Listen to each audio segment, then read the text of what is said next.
It's Jillian. So I'm going to give you an interesting perspective on telomere shortening. Malabsorption is triggered by a combo of things, but really it's what triggers telomere shortening. And so you can make the correlation that antibodies trigger telomere shortening. But in actuality, antibodies will cause malabsorption, which will then result in the telomere shortening. So if someone wanted to make a direct correlation that antibodies cause telomere shortening, which is basically the shrinking of your telomeres, which is basically your lifespan, science is going to make everything very literal, very directly associated. Everything is connected, but you got to see, what is it called? The inverse square law of proximity and distance. So I was Googling telomere shortening and inflammation. And so this is what I found here. We observed a highly variable rate of change in telomere length of PBMCs with a relatively slow average rate of telomere shortening, minus 16 BP a year. Similarly, there were significant increase with age in vivo in three inflammation-related cytokines, interferon gamma, IL-6 and IL-10, and in anti-CMV IgG titer, which varied widely across individuals as well. We further observed positive correlative changes among different inflammatory cytokines. However, we did not find significant correlation among the rate of change in telomere length, inflammatory cytokines, and anti-CMV Ig titers. Our findings thus reveal that age-related trajectories of telomere attrition, elevated circulating inflammatory cytokines, and anti-CMG are independent, and that aging individuals do not show a uniform pattern of change in these variables. Immune aging processes are complex and vary across individuals, and use of multiple biomarkers is essential to evaluation of biological aging of the immune system. So here's the thing. This is going to be like, like law, it's just A plus B equals C. Okay? So, antibodies, which are going to have a wide array of different amounts throughout the aging process, is going to be different for everybody, right? So they cannot, and so they measured the telomeres and then how many antibodies and all that stuff, and they didn't show a correlation between the two. However, what they're not talking about is leaky gut or malabsorption. When you have antibodies, a lot of antibodies punching holes in cells in your gut, and you're not able to absorb the proper nutrition at a level that would cause rapid cell regeneration or telomere lengthening, then you would have then the factor of telomere shortening because you are losing energy, you are disintegrating. And so you may have, antibodies that ebb and flow throughout your lifetime. Because yes, you'll be exposed to the COVID, but then you have, the COVID-19 antibodies. So the more severe the disease, the higher the antibody level produced, Dr. Liu said. What this tells us is there's a wide spectrum of different antibody levels after infection. So you can have infection, which is evolution, but if you are not absorbing the proper nutrition, and that is what is missing with biotech and the holistic allopathic, is that the reason why people are aging, and you can blame it on antibodies, you can blame it on, the chemicals, you can blame it on GMO, but the real crux of it all, which nobody is talking about, is the fact that you are losing energy faster than you are absorbing it. Why? Because you have the antibodies that left a mark. So you may have antibodies in your body, and then they punch holes, so they've affected your cells, your gut, your microbiome, and then they leave the body, and then guess what? You haven't repaired the damage to those cells from the antibodies and whatever else. And so whatever foods you're eating, you're not going to maximize nutritional absorption or nutritional benefit. And so, yeah, I can see why they would say, we did not find significant correlation among the rate of change in telomere length and inflammatory cytokines, because you may not have the cytokines that punched holes in your cells. So your body's adapted to this less than optimal situation, but hey, that's what adaptation is, until you disintegrate, until you pass away. And so the whole point of the jelly juice is to repair the damaged cells from those antibodies, as well as anything else that have caused damage to your cells, so you can benefit from maximum nutrition, which essentially would translate into telomere lengthening. Now, am I going to go test my telomeres? I haven't tested them before to see where I was prior to the J juice and where I am today, but I could see in my body, mind, and spirit that I have regenerated cells and potentially regenerated or lengthened my telomeres, because I see a difference.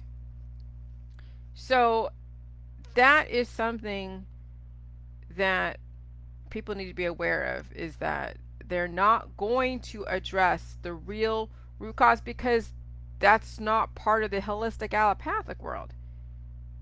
They're like, okay, well, if you can't eat this food, then you don't eat this food, you eat this food.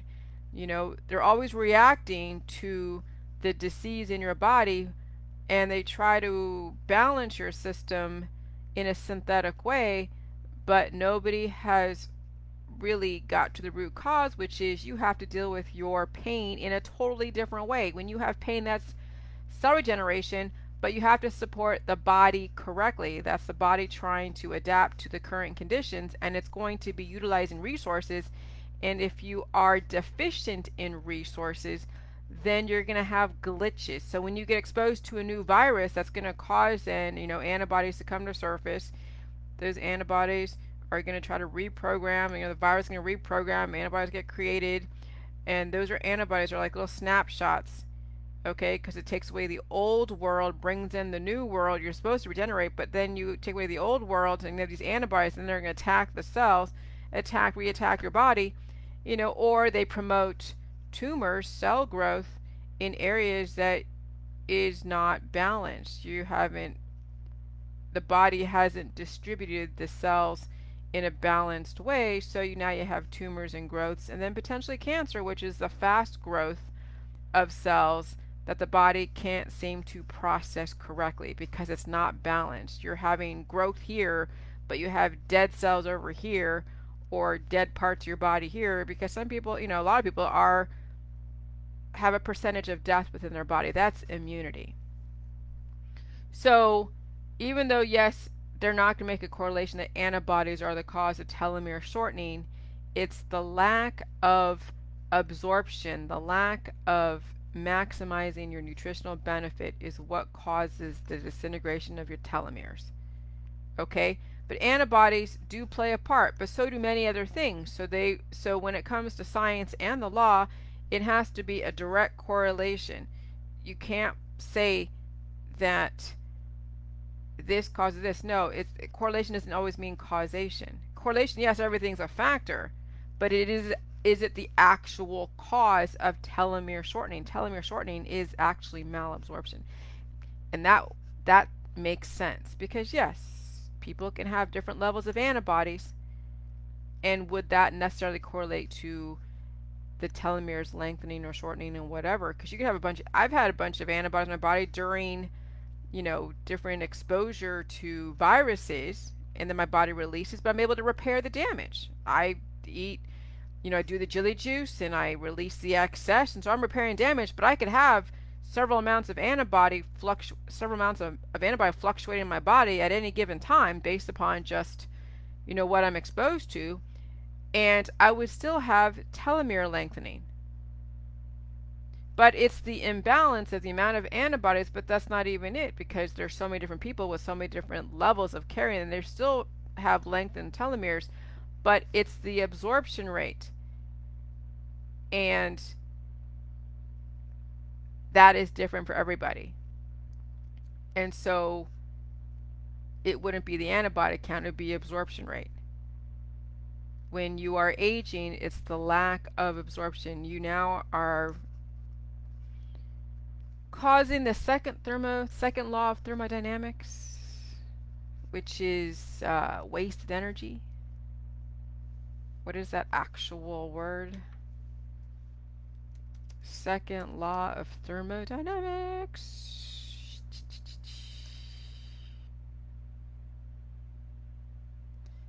That the total states that the total entropy of an isolated system can never decrease over time and is constantly if and only if all processes. So what is it? Second law of thermodynamics states that the total entropy of the isolated system can never decrease over time. It can and is constant if it only processes are reversible. Isolated systems spontaneously evolve towards thermodynamic equilibrium and state the maximum entropy. I know it doesn't even make sense in the context of what I'm saying, but it does. It basically is just wasted energy. State that energy is transferred or transfer more and more of it is wasted. So the second law of thermodynamics says that the processes that involve the transfer or conversion of heat energy are irreversible. So, I mean, it's reversible, but when you're in that state, you're wasting energy. Let's see, hold on.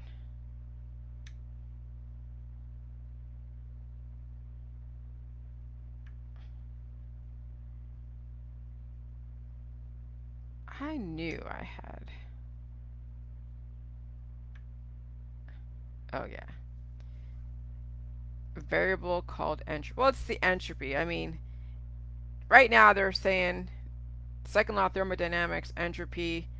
I mean, it is reversible. However, that is kind of like when you're in that trajectory, unless you change it, then you're not in entropy. You're then in, a life giving way, giving life. But we live in a world where we think that biodiversity is supposed to die someday. But the reasoning behind entropy is the fact that you are not maximizing the energy. So be careful of some of the influences of science here and their perspective.